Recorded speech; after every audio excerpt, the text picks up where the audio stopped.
अंतरराष्ट्रीय युवा विद्वान, जैन दर्शन में यूनिवर्सिटी टॉप व गोल्ड मेडलिस्ट, जैन सिद्धांत एवं न्याय विषयों को सरलता से समझाने वाले, यूएसए, इंग्लैंड, ऑस्ट्रेलिया आदि अनेक देशों में जैन धर्म की महती प्रभावना करने वाले, पंडित टोडरमल पुरस्कार, युवा विद्वत रत्न आदि अनेक पुरस्कारों से सम्मानित मूर्धन्य विद्वान डॉक्टर संजीव कुमार गोधा, जयपुर द्वारा जानिए धर्म का मर्म। इस कार्यक्रम के प्रायोजक हैं श्रीमती संस्कृति जी गोधा के नाना जी एवं नानी जी, स्वर्गीय श्री राजमल जी गोधा, श्रीमती भंवर देवी जी गोधा, लवाण, जिला दौसा, राजस्थान। हरिहंत सिद्ध सूर्य उपाध्याय साधु सर्व अर्थ के प्रकाशी मांगलिक उपकारी है। तिनको स्वरूप जान रागते भरी जो भक्ति, काय को नवाई स्तुति को उचारी है। धन धन दिन हिते काज सब आज भये, करे जोड़े वारे वारे वंदना हमारी है। मंगल कल्याण सुख सो हम चाहत हैं, ओ मेरी ऐसी दशा जैसी तुम धारी है। ओ मेरी ऐसी दशा जैसी तुम धारी है। ओ मेरी ऐसी दशा जैसी तुम धारी है। क्षत्र चूड़ामणि नामक यह ग्रंथ अंतिम लम्भ, राज्य शासन संभालना और तपश्चरण करना, इन दोनों में ही एक समान पुरुषार्थ लगता है। ऐसा नहीं है कोई कहे कि राज्य करने में क्या दम है, तपस्या करके देखो तो पता लगेगा। तो सामने वाला ये भी कह सकता है कि तपस्या में क्या दम है, राज संभाल के देखो तो पता लगेगा। क्या माने बड़ा कठिन काम है दोनों ही क्षेत्र में। माने घर गृहस्थी संभालना भी आसान नहीं है। बाल बच्चों को पढ़ाना लिखाना सिखाना, बड़े करना, घर गृहस्थी की योग्य व्यवस्थाएं करना, चाहे छोटे छोटे से घर के काम हो उन्हें निपटाना, काम करने वाले नौकर चाकर से, अपने अधीनस्थ काम करने वालों से निपटना, ये कोई सब आसान नहीं है। लेकिन जो कुशल व्यक्ति होते हैं उनकी गृहस्थी भी कुशलता से निभती है, और जब वे संयम और तप अंगीकार करते हैं तो उसे भी उसी कुशलता के साथ निभाते हैं। हम ऐसा भी कह सकते हैं, जो प्रसिद्ध उक्ति है, कम में सूरा ते धम में सूरा। जो कर्म में शूरवीर है वे धर्म में भी शूरवीर होते हैं, और जो कर्म में शूरवीर नहीं है, माने अपने घर गृहस्थी परिवार आजीविका इन सब चीजों में जो चतुर नहीं है, कुशल नहीं है, वे धर्म क्षेत्र में जाकर के भी कुछ नहीं कर पाएंगे। ऐसा कह सकते हैं, जो पुरुषार्थी होते हैं वे सभी जगह पुरुषार्थी होते हैं, और जो आलसी और प्रमादी होते हैं वे सभी जगह पर आलसी और प्रमादी होते हैं। चाहे वे घर गृहस्थी लौकिक क्षेत्र हो, उसमें जो प्रमादी हैं वे संयम और आराधना के मार्ग पर अप्रमादी कैसे हो जाएगा? दोनों जगह पे प्रमादी रहेगा। और जो यहाँ चतुर है, कुशल है, पुरुषार्थी है, उत्साही है, वो यदि अपनी दिशा बदल लेवे तो अन्य क्षेत्र में भी वो उतनी ही कुशलता दिखाएगा। पहले भी कई बार आपके बीच में यह बात कही है कि जो बच्चे जितने बदमाश होते हैं वो उतने ही होशियार होते हैं, इंटेलिजेंट होते हैं, क्योंकि उनकी बुद्धि शार्प है, तीक्ष्ण बुद्धि है उनकी, बस दिशा बदलने की देरी है। इसलिए बच्चों, आजकल के बच्चे सब होशियार ही होते हैं, जरूरत है सिर्फ उनकी दिशा बदलने की।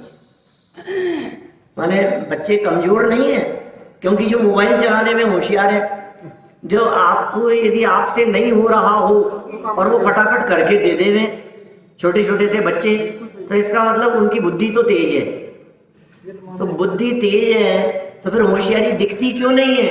इसलिए नहीं दिखती कि जिस दिशा में प्रयोग कर रहे हैं उससे दिशा बदलने की जरूरत है। वो कठिन काम है। खैर कोई बात नहीं, लेकिन जब भी दिशा बदलेगी तो उसी उत्साह और उसी पुरुषार्थ से वे काम करेंगे। हाँ, लेकिन जो लौकिक क्षेत्र में भी कमजोर हैं, शिथिल हैं, प्रमादी हैं, आलसी हैं, अनुत्साही हैं, वे धर्म क्षेत्र में भी अनुत्साही होंगे। यहाँ तो जीवनधर कुमार हमारे सामने दिखाई दे रहे हैं। इनको मद्देनजर रखते हुए पूरी बात कही गई कि जीवनधर कुमार पुरुषार्थी है और बहुत पुरुषार्थ पूर्वक, श्रम पूर्वक अपनी पूरी शासन व्यवस्था और अपने राजपाट को संभाल रहे हैं। और इसकी तुलना यहाँ महादीप सिंह सूरी ने, जो आचार्य देव हैं, उन्होंने इसकी तुलना तप और संयम धारण करने वाले पुरुषार्थियों के साथ में की और दोनों में ही कहा एक समान ही श्रम होता है। दो शब्दों के प्रयोग किए, योग और क्षेम। तो योग शब्द का प्रयोग और क्षेम शब्द का प्रयोग मतलब दोनों में समान रूप से लागू होता है। शब्दों का भाव दोनों स्थानों पर अलग अलग किया जा सकता है। ये सब चर्चाएं हम कर चुके हैं। जीवनधर कुमार की राज्य व्यवस्था, यहाँ से बात को आगे बढ़ाते हैं। राज्य शासन व्यवस्था किस तरह की थी? सात्विक आगे आ जाओ। देखो 509 नंबर पेज पर देखो आप, 509 नंबर पेज है और श्लोक नंबर है 9। राज्य व्यवस्था। प्रबुद्धेस्मिन् भुवं कृत्स्नां रक्षत्येक पुरीमिव राजन्वती च भूरासी धन्वर्थं रत्नसूरपि। सारे कार्यों में सावधान इन राजा के एक नगरी के समान सारी पृथ्वी की बुद्धिमानी से रक्षा करने पर पृथ्वी श्रेष्ठ राजा से युक्त सार्थक रत्नों को देने वाली हुई। देखो आप, जो व्यक्ति श्रेष्ठ राजा हैं और राज्य की कुशलता से रक्षा करने वाले हैं, पृथ्वी की रक्षा करने वाले हैं, भूपति कहलाते हैं ना। राजा का पर्यायवाची भूपति। तो भू माने होता है पृथ्वी और भूपति माने होता है पृथ्वी की सुरक्षा करने वाले, पृथ्वी के रक्षक, भूपति। तो जिनका भूपति अच्छा होगा वो पृथ्वी भी रत्न उपजाएगी, ऐसा है। माने अयोग्य व्यक्ति, कहते हैं ना धरती सोना उगलती है और कभी आग उगलती है किसी के लिए। तो योग्य व्यक्ति जो किसान है, किसान यदि योग्य रीति से खेती करे तो धरती सोना उगलती है, और ना समझ हो तो वो सब बर्बाद कर देती है, खत्म कर देती है। तो जिनका राजा अच्छा हो, वहां की पृथ्वी चारों ओर से खुशहाली, वातावरण इतना अच्छा, जगह जगह उद्योग लग गए, हस्तशिल्प के आयोजन हो गए, जगह जगह मंदिर बन गए, जगह जगह धर्मशालाएं बन गई, जगह जगह उस धरती पर औषधालय बन गए, चिकित्सालय खुल गए। ये सब धरती कितनी सुंदर हो गई, जगह जगह बाग बगीचे, उद्यान, सड़कें अच्छी हो गई, रोड पर लाइटें लग गई। उस जमाने में लाइटें तो नहीं थी, लेकिन प्रकाश की व्यवस्था हो गई। सब जगह पर खुशहाली का वातावरण। माने उस धरती को देखेंगे तो वो धरती भी स्वर्ग जैसी दिखाई देने लगी। व्यवस्थापक कैसा है देखिए, घर की जो स्त्री है, मालकिन है, वो कितनी कुशल और चतुर है, ये मकान में प्रवेश करते ही दरवाजे पर दिखने वाली साफ सफाई और लगी हुई धूल से पता लगाया जा सकता है। क्या अंदर आप यदि दरवाजे को देखते ही पता लग गया कि वे कैसे हैं। कहते हैं ना, खत का मजबूर भाप लेते हैं लिफाफा देखकर, पूत के पग पालने में दिख जाते हैं। माने ये सब बातें बिल्कुल ऐसे स्पष्ट दिखती हैं कि वो देखते ही पता लग गया कि कैसा है। कहते हैं जब जबान खुली तो पता लगा व्यक्ति का व्यक्तित्व कैसा है। तो इसी तरह से जमीन देखकर नगर में प्रवेश करते ही इस बात का पता लग गया कि नगर के राजा कैसे हैं, यहाँ के व्यवस्थापक कैसे हैं, ये सब बातें लागू होती है। तो ये नगर के राजा थे। देखो आप, ऐसे श्रेष्ठ राजा से युक्त वो पृथ्वी भी सार्थक हो गई और मानो रत्नों को देने वाली हुई, रत्न देने वाली वह पृथ्वी हो गई। देखिए सरल अर्थ, राजा जीवंदर कुमार राज्य कार्यों में अत्यंत सावधान रहते हैं। अपने विशाल राज्य को एक नगरी के समान सहजता से संभाल रहे हैं, सहजता से संभाल रहे हैं। विशाल राज्य है और संभाल कैसे रहे, नगरी जैसे। माने इतना बड़ा राज्य भी उन्हें छोटा पड़ता है, समझ रहे हो आप। जैसे बहुत बड़े महल को आप संभाल रहे हैं कैसे, एक झोपड़ी जैसे। अरे ये तो क्या है, इतने समय क्या है। लंबे चौड़े कारोबार को आप ऐसे संभाल रहे हैं जैसे छोटी सी दुकान करते हो। व्यक्ति कुशल होगा तो निभाता ही है। कभी देखो आप, ये बड़ी बड़ी जो ये बाटा हो चाहे टाटा हो, जो पूरे पूरे हिंदुस्तान में, पूरे दुनिया भर में जिनके शोरूम खुले हुए हैं, आखिर वे कैसे संभालते होंगे। तुमसे एक छोटी सी दुकान नहीं संभलती है, और पूरे दुनिया भर में उन्होंने शोरूम खोल रखे हैं। कैसे व्यवस्थाएं, कैसे हिसाब किताब कैसे मेंटेन करते होंगे, कौन किसके ऊपर कौन होगा, कैसे संभालता होगा। तो ये तुम नहीं समझ पा रहे हो। जो कुशल होते हैं ना वो सब संभाल लेते हैं। बोलो, एक दुकान पर बैठते हैं, सामने दूसरी दुकान भी है, कोई नहीं बैठा है और सब संभाल लेते हैं। बगल में एक और ले ली, इधर और कर ली। ये कैसे संभल रही है बताओ मेरे को। नेतृत्व। आप यदि नेतृत्व कुशल हैं तो आप आसानी से संभाल पाएंगे, समझ रहे हैं आप। देखो, तुमसे एक नहीं संभलती है और चक्रवर्ती 96,000 संभालते हैं। नेतृत्व कुशलता की बात है। माने आप यदि कुशल हैं तो आप आसानी से संभाल पाएंगे। ये राजा के राज्य के संदर्भ में कह रहे हैं। जीवंदर कुमार इतने कुशल शासक हैं, बहुत बड़े साम्राज्य को भी, माने राष्ट्र के राजा हैं, उसके बावजूद भी ऐसे संभाल रहे हैं जैसे किसी एक छोटे से नगर को संभाल रहे हों। उनकी नगरी रत्न देने वाली हुई। अतः पृथ्वी राजवंती अर्थात श्रेष्ठ राजा वाली तो हो ही गई है, और रत्नसु अर्थात रत्नों को उत्पन्न करने वाली भी बन गई है। क्या क्या कह रहे हैं ये? श्रेष्ठ राजा वाली। देखो, पृथ्वी श्रेष्ठ राजा वाली हो गई, और श्रेष्ठ राजा के होने से वो पृथ्वी भी रत्न देने वाली हो गई। देखो, योग्य व्यक्ति यदि होते हैं तो सेवक भी योग्य हो जाते हैं, और योग्य व्यक्ति के निर्देशन में काम करने वाले योग्य हो गए, उनको भी चतुर बन गया। जैसे कहते हैं ना, किसी अच्छे घर में काम किया हुआ नौकर वो बहुत चतुर हो जाता है, होशियार हो जाता है कि कहाँ काम की। इसलिए किसी को भी काम पर रखने से पहले ये पूछते हैं पहले कहाँ काम किया है। बोलो, एक्सपीरियंस हमेशा पूछते हैं। आप किसी भी व्यक्ति को अपने घर पर रखोगे, घर का नौकर हो चाहे दुकान का हो चाहे कर्मचारी हो, प्रश्नकर्ता का या रखने वाले का एक प्रश्न ये नियम से होता है, पहले कहाँ काम किया है। क्या पहले कहाँ काम किया है? क्यों? ड्राइवर को भी पहले कहाँ काम किया है, पहले कौन सी गाड़ी चलाई है, कहाँ चलाई है, कितने समय से, माने वो एक्सपीरियंस जरूरी है। तो ये यहाँ क्या कह रहे हैं, राजा जीवंदर कुमार एक श्रेष्ठ पुत्र रत्न है, अतः पृथ्वी की रत्न सुसंज्ञा भी सार्थक हो गई है। पृथ्वी को भी रत्न सु कहा जा रहा है। यथा राजा तथा प्रजा। देखिए, राजमाता विजया को संसार से विरक्ति। ओहो, इतने उतार चढ़ाव जीवन में देखे हैं। जिनके जीवन में ज्यादा उतार चढ़ाव होते हैं फिर वो अप्रभावित रहते हैं।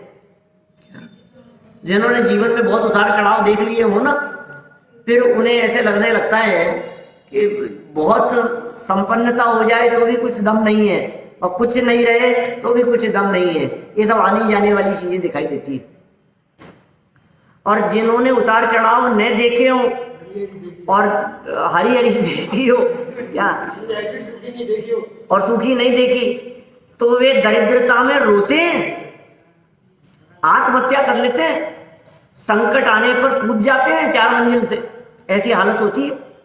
और जो दरिद्र व्यक्ति जिन्होंने कभी संपन्नता नहीं देखी थी, आज यदि लॉटरी खुल गई तो वो उस चूहे की तरह होते हैं कि वो 4 हल्दी की गांठें इकट्ठा करके अपने आप को पसारी समझने लगता है। ऐसे समझने लगते हैं मैं ही सब कुछ हो गया हूं। क्या दम है इसमें? ये समझदार व्यक्ति, जो योग्य व्यक्ति होते हैं, वे निरंतर इन उतार चढ़ाव जन्य परिस्थितियों का ध्यान रखते हैं और अपने जीवन में न अभिमान आने पावे न दीनता आने पावे, इस बात का उन्हें विचार विवेक रहता है।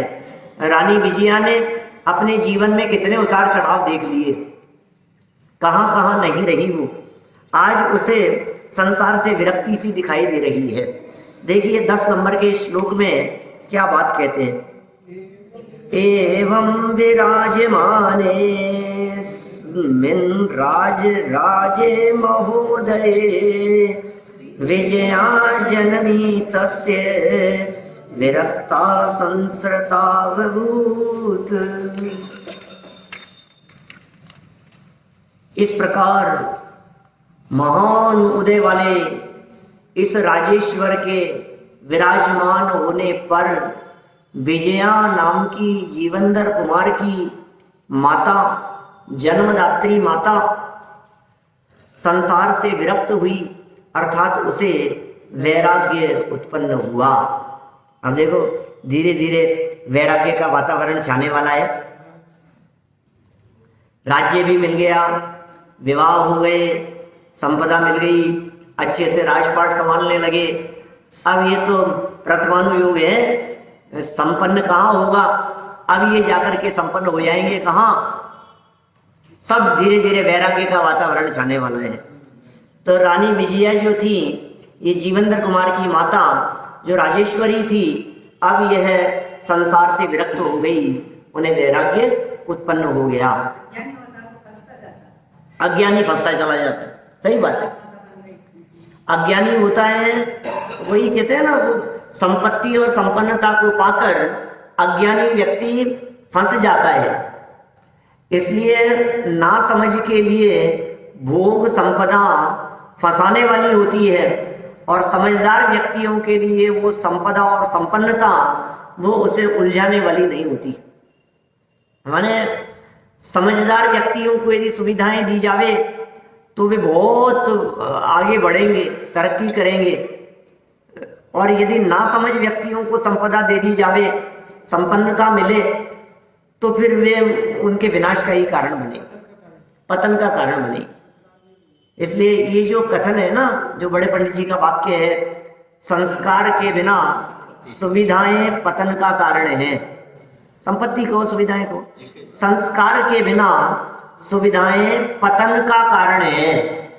अब ये संस्कार का मतलब है सज्जनता, संस्कार का मतलब है अच्छा व्यक्तित्व।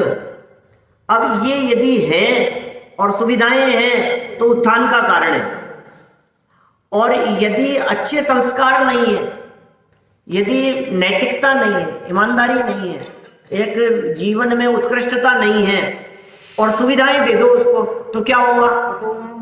पतन का कारण है, बर्बाद कर देगा वो, संपत्ति को बर्बाद कर देगा, सुविधाओं को सब गलत दिशा के अंदर प्रयोग करेगा।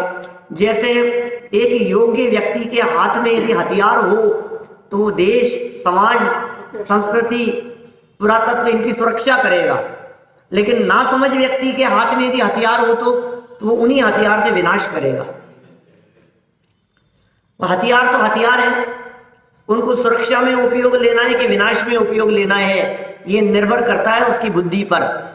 तो बुद्धिमान व्यक्ति उनका सही दिशा में उपयोग करते हैं, और नासमझ व्यक्ति उनका दुरुपयोग किया करते हैं। सदुपयोग और दुरुपयोग, उपयोग कहाँ कर रहे हो, ये व्यक्ति के व्यक्तित्व पर निर्भर करता है। ये संस्कारों का विचारों से संस्कारों का संबंध, अब कौन अच्छा संस्कारी है, जिसके विचार अच्छे हैं वो संस्कारी है, और जिसके विचार अच्छे नहीं है इसका मतलब वो असंस्कारी है। जिसके चित्त में सहयोग करने के, दान देने के, परोपकार करने के, दूसरों की तकलीफ और दूसरों के कष्ट को समझने के परिणाम हो, समझ लीजिए आप वो संस्कारी है। और जो दूसरे की परवाह नहीं करता हो, जिसे दूसरे के हिताहित की परवाह नहीं हो, जिसके चित्त में सिर्फ स्वयं स्वयं स्वयं और स्वयं का स्वार्थ ही हावी रहता हो, वो सज्जन नहीं हो सकता, वो दुर्जन है। तो कौन संस्कारी है? और ये संस्कार बनते हैं तत्व ज्ञान के अवलंबन से, ये संस्कार बनते हैं वस्तु स्वरूप के विचार से, ये संस्कार बनते हैं सत्य समागम से। आप किनके बीच में उठते बैठते हैं उससे पता लगेगा आप कितने संस्कारी हैं। इसलिए आप जिन लोगों के बीच में उठेंगे बैठेंगे, आपकी सोच वैसी होगी, आपका चिंतन वैसा होगा, आपके पदार्थों को देखने का नजरिया वैसा होगा।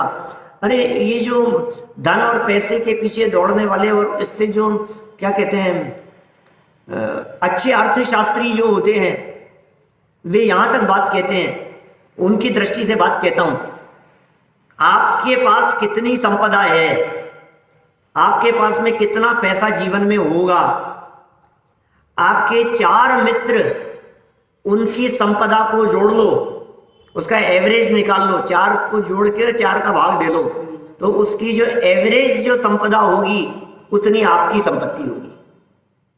कैसे? मोटा मोटा आइडिया कहा है उन लोगों ने, ऐसा कहा है। क्योंकि आप जिन लोगों की जिन संगति में उठते बैठते हो ना, आप वैसा ही बिजनेस करते हो, आपका काम करने का तरीका उसी प्रकार का होता है। तो आपकी यदि समझ लीजिए आपके 4 बड़े बड़े दोस्त हैं और उनकी सबकी संपत्ति मिला करके 40 करोड़ है, चारों की संपत्ति मिला करके, तो आपकी संपत्ति 10-12 करोड़ के आसपास होगी, उनका एवरेज जितना। आप यदि कौन से पोस्ट पर है, किस लेवल पर है, आपका लेवल उसी अनुसार होगा। आपकी सोच कैसी होगी, आप यदि समझ लीजिए दरिद्री दीनहीन भिखारियों के साथ में यदि रोजाना उठते बैठते हैं, तो आप में वो उस तरह की वृत्ति आए बिना नहीं रहेगी। ये संगति के प्रभाव की बात कह रहा हूं मैं। पूरी सावधानी बरतनी। हाँ, इसलिए संगति कैसी है, वो कहते हैं तो और ये जो संगति और जो माहौल दिखाई देता है ये सत्संगति है। जो व्यक्ति सत्संगति में है वो संस्कारित है। आप यदि साधर्मियों के बीच में हैं, धर्मात्माओं के बीच में, स्वाध्यायियों के बीच में हैं, क्या जैसे समझ लीजिए आप स्वाध्यायियों के बीच में हैं, तो आप अपने 4 स्वाध्यायी मित्रों को देखो और उनके अध्ययन को देखो, तो उनके अध्ययन का एवरेज अध्ययन आपका होगा। क्योंकि आप जिनके बीच में उठते बैठते हो, जिनसे चर्चाएं करते हो, आपकी नॉलेज उसी लेवल पर हो जाती है। ऐसा नहीं हो सकता कि जिनके बीच में रोजाना उठते बैठते हो आपकी संगति ऐसी दिखाई दे रही है तो आपको उनके लेवल में ज्ञान नहीं हो, क्योंकि आपसी विचारों का आदान प्रदान होता ही होता है। एक विचार वाले समान मंच पे सह जाते हैं। हाँ बिल्कुल, एक विचार वाले समान मंच पे सहज आ जाते हैं। समान विचार वालों की मित्रता अपने आप हो जाती है, ऐसा सहज देखा जाता है। वही उदाहरण, कक्षा में विद्यार्थी अलग अलग जगह से आए थे, एक जगह पर एडमिशन लिया, अलग अलग शहर नगरों से रहने वाले थे, जहाँ एडमिशन लिया। अब वहाँ एडमिशन लेने के बाद कक्षा में पढ़ते थे 70 विद्यार्थी, 60-70, उनमें से 5-5, 7-7 का सबका अलग अलग ग्रुप बन गया। क्या तो कैसे ग्रुप बन गया? ये ग्रुप कैसे बन गया? पढ़ने वालों का अलग, घूमने फिरने वालों का अलग, बंक मारने वालों का अलग, क्या तोड़ फोड़ करने वालों का अलग, बदमाश बच्चों का अलग है, समझ लो आप, खाने पीने वालों का अलग, सिगरेट पीने वाले, गुटखा खाने वाले, सब अलग अलग ग्रुप बन जाते हैं ऐसे, सबके अलग अलग। तो कौन व्यक्ति कौन से ग्रुप में खड़ा है, इससे आप अंदाजा लगा सकते हो कि ये कैसा है। इसलिए जो ये संस्कार की बात कही, ये संस्कार संगति से बनते हैं, और संगति कैसी हो ये आपके विचारों पर निर्भर करता है कि आप कैसी संगति चुन रहे हो, और ये भी सब होनहार पर निर्भर करता है। आपकी होनहार ही यदि खोटी है तो आप संगति भी खोटी ही चुनेंगे। यहाँ तो भाई मोक्ष जाने वालों की संगति में है, यहाँ तो आत्मार्थियों की संगति में है।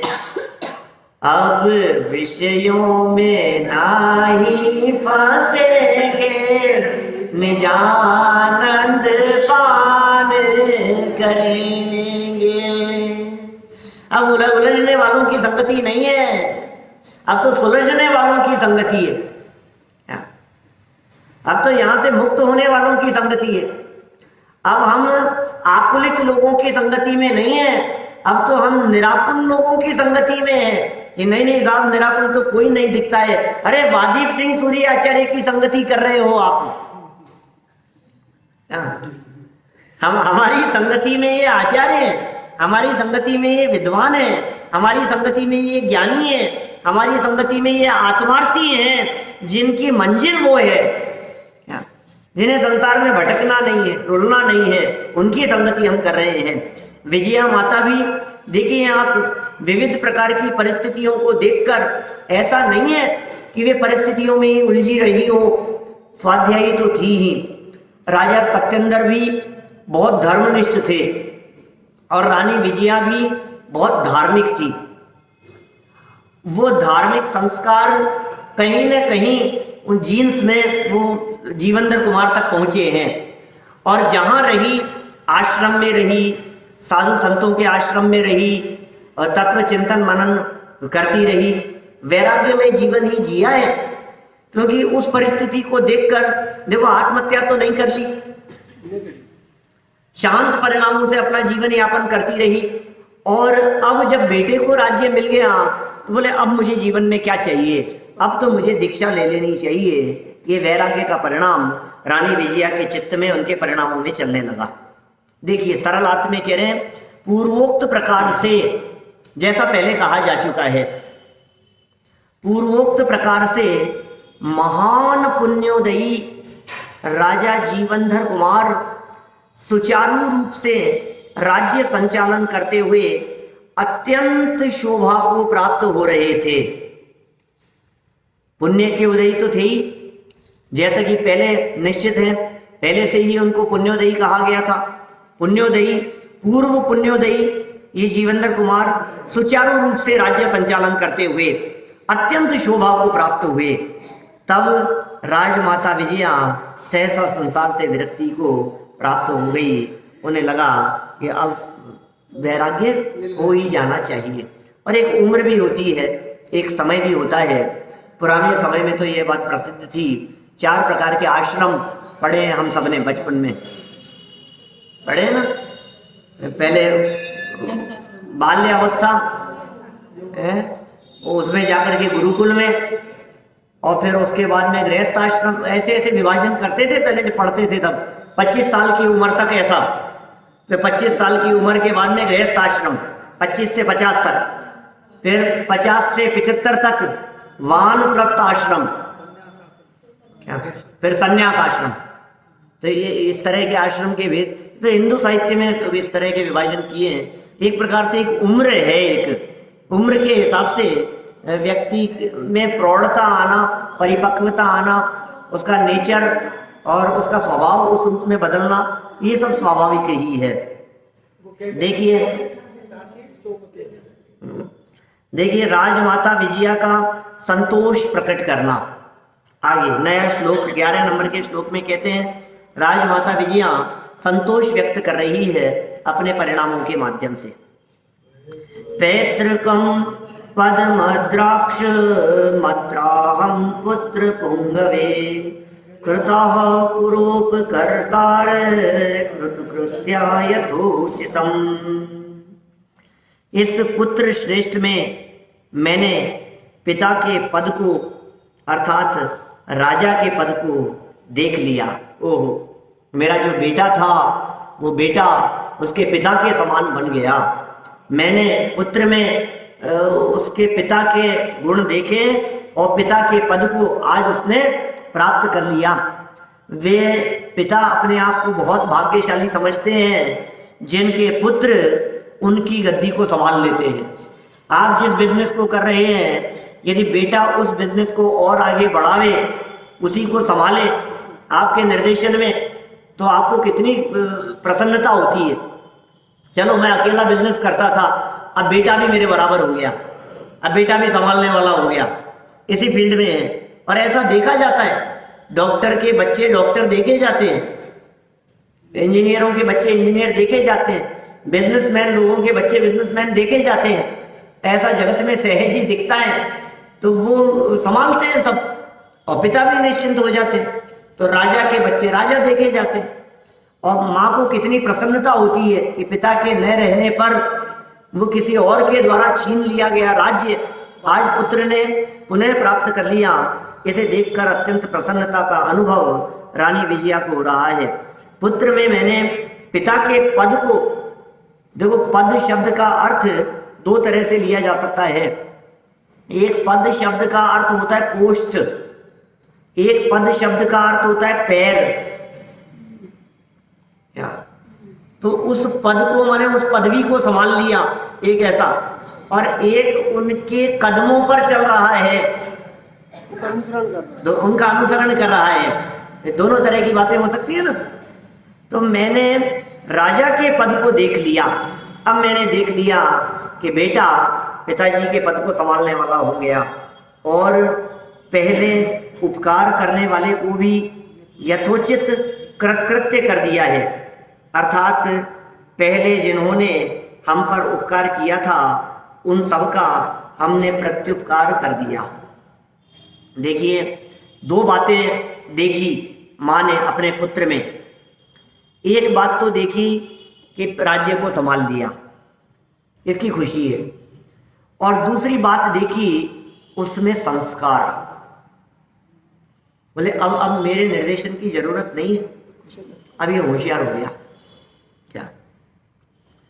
एक चिड़िया होती है, उसके अंडे में से चूजे निकले बच्चे, वो चिड़िया उड़ती है, दूर दूर तक जाती है, और जा जा करके दाना लेकर के आती है, और दाना ला करके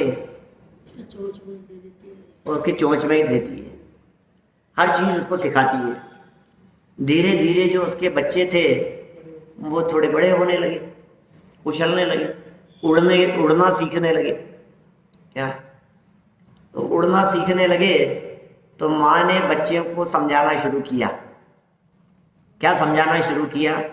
कि देख बेटा, ये जो है तुम उड़ने लगे हो, ये जो चौपायों से तो तुम्हें डर लगता ही है, लेकिन ये दो पाया भी कम खतरनाक नहीं है। क्या? इनसे बच के रहना।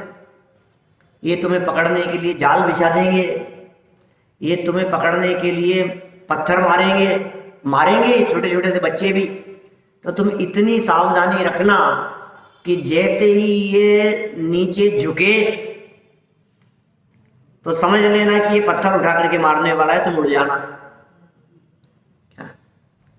ये एक चिड़िया अपने बच्चे को सिखा रही है, और ये सब सीखते हुए उस बच्चे ने आगे प्रश्न किया अम्मा से कि अम्मा नीचे झुके तब तो उड़ जाएंगे, लेकिन वो पहले से ही हाथ में पत्थर लेकर के आया हो तो? बोले अब कोई परवाह नहीं है, तू कहीं भी उड़। समझदार हो गए भी।